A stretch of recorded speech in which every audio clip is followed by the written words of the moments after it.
السلام عليكم أصحابتي سولو فاميلي meel kastoo aad dunida ka joogtaan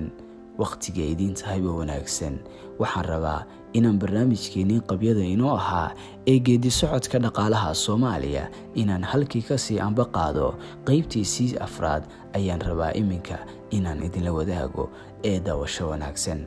intaan barnaamijka aanan bilaabin fadlan waxaan ka codsanayaa inaad YouTube-ka subscribe tiraahdo asxaabtaadana aad la wadaagto laakiin aad nagu dhiirigeliso mahadsan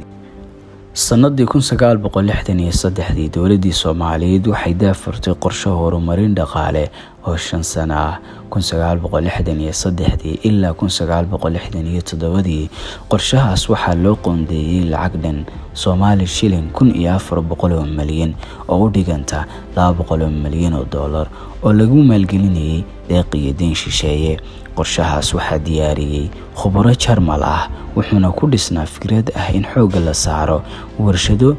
farsameeya badeecadaha dalka iyo kaabayaal isugu jira wadooyin iyo dekado sahla dhoofinta mooska iyo xoolaha ayaa ahaa labada ilood ee lacagta qalaad ka soo gasha dalka 1960 markii xorriyadda la qaatay mooska ayaa ku jiray kaalinta koowaad oo laga heli jiray 45 lacagta qalaad xoolahana 25% markii wadanku isu furmay dhoofinta xoolaha ayaa korodhay oo dhaaftay mooska 1964 xoolaha nool ayaa galay kaalinta koowaad oo soo xareeyay 45 lacagta qalaad mooskuna 32 lacagta qalaad